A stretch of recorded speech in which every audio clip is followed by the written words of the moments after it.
Olá, eu sou o Bruno Meira, sou publicitário, sou pós-graduado em produção e criação de conteúdos digitais e trabalho na área já desde 2015. Eu venho da redação publicitária, criação de histórias e de textos publicitários, e hoje eu trabalho com produção de filmes de comerciais, né? Clipes e tudo mais. E histórias são algo que me fascinaram desde sempre.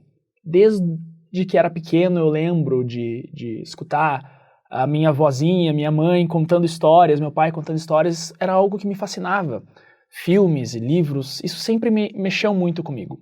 E muito provavelmente por causa disso, hoje em dia eu trabalho com isso, eu trabalho com criação de histórias e percebo como isso é importante. A gente despertar risadas, choro, a felicidade, raiva, tristeza, amor nas pessoas com uma boa história, uma história bem contada. Porque uma história bem contada, ela é sobre emoções humanas. E quando a gente consegue se conectar com outro ser humano, com uma história que muitas vezes você nem conhece o outro ser humano, mas só em saber que aquela criação que eu fiz, aquele filme, aquele texto, quando ele chega em outro ser humano e eu sei que despertou um sorriso naquela pessoa, isso já me faz bem.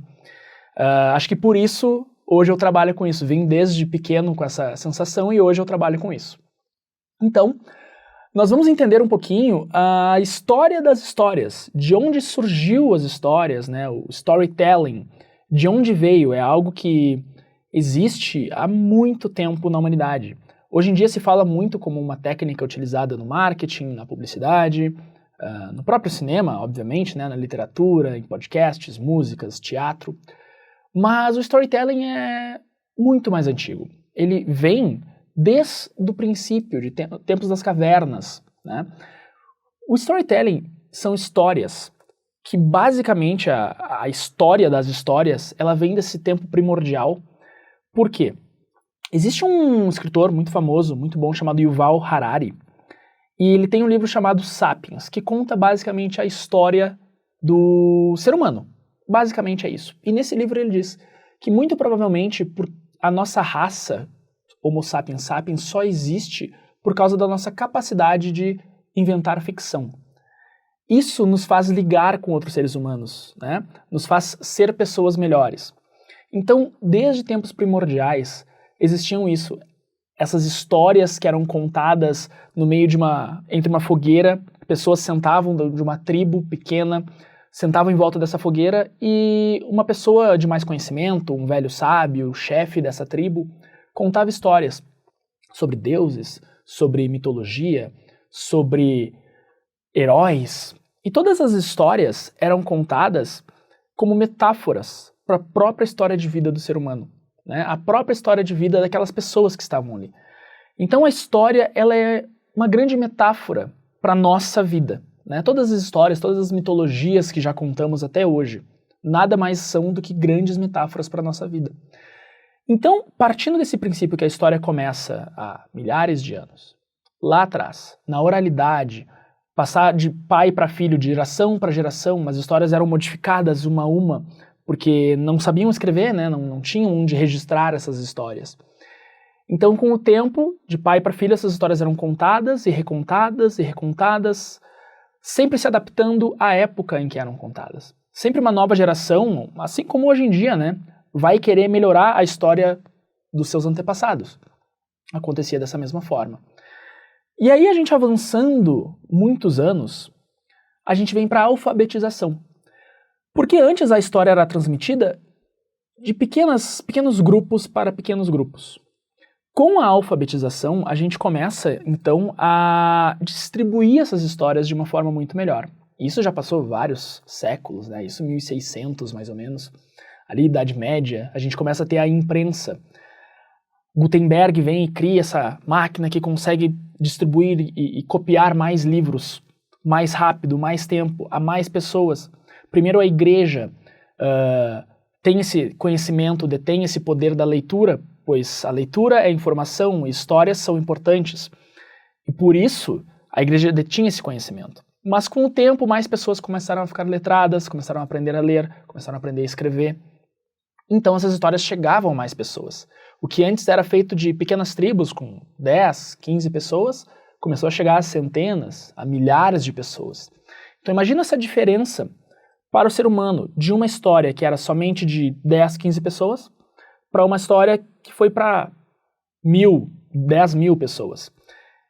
É uma força muito grande, né? Essa metáfora, esse ensinamento é muito maior. Então, essa mudança de estrutura que a gente tem na história, quando a história ela era inicial, era uma história muito simples, que ela tinha um início, um meio e um fim. Era uma história linear, né?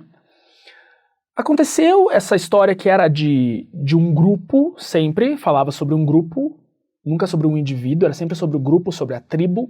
Começaram a se criar histórias com o passar dos séculos mais individualistas, sobre um único herói, sobre uma única heroína até. A gente tem Joana d'Arc, por exemplo, né, que é uma história sobre uma única heroína.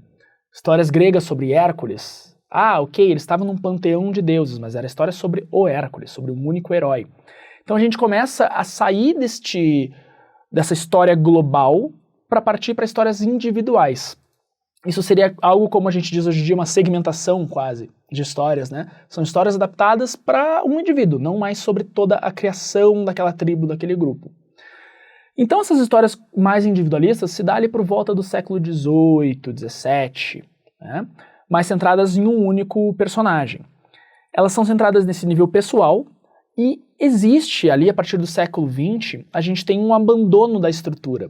Então a gente domina a história de contação, né, a narrativa de contação de histórias, a gente parte para histórias mais individualistas, bem estruturadas, e aí os franceses, na literatura com Nouvelle Roman, no cinema com Nouvelle Vague, começam a abandonar a estrutura.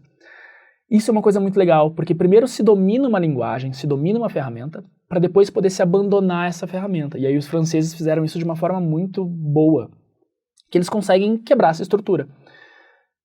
São filmes bons, são livros bons, são, para muitas pessoas, são difíceis de entender, pois não seguem uma estrutura que a gente está acostumado, mas mesmo assim, valem a pena, são legais de se entender. Então, partindo disso, é importante a gente ficar bem claro que, primeiro, eram histórias de níveis globais, de criação de mundo, criação de sociedade, criação de cultura, e aí a gente passa com o tempo a níveis individuais, histórias sobre um herói que desbrava, percorre uma jornada, que a gente vai ver também, que essa jornada desse único herói, ela é muito rica, e ela existe em basicamente todas as histórias. Todas as histórias já foram contadas e recontadas, e são recontadas, ao longo dos milhares e milhares de anos. Então, a gente parte de Hércules, de Buda, a Batman, e basicamente todas essas são a mesma história. Obviamente, de formas diferentes, com linguagens diferentes. Mas a gente vai ver que tudo isso basicamente segue os mesmos princípios básicos do storytelling, da contação de histórias. Então, é interessante a gente entender também que nós temos aqui, nessa linha temporal, se a gente for pensar, nós temos, primeiro, o storytelling ele é oral, ele é épico, começa de nível global. A gente parte ali para alfabetização, para escrita, né? Então as histórias começam a chegar a mais pessoas, isso depois de algumas centenas de anos. Tem Gutenberg com a imprensa, que agiliza a distribuição de livros. Aí a gente parte mais para frente para o cinema, para a TV, para o rádio, né? O espaço temporal entre um e outro são de décadas, já não são mais de centenas de anos, já não são mais de séculos. Avançamos um pouquinho mais, temos os computadores, temos o meio digital, a internet, HD, celulares. Então a gente começa, com menos tempo, ter mais tecnologias.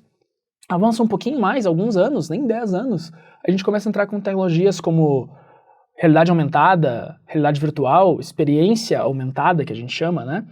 Então a gente começa a aumentar isso com mais tecnologias. Lembrem, sempre mais tecnologias, mais rápido pelo tempo, mais tipos de histórias que podemos contar.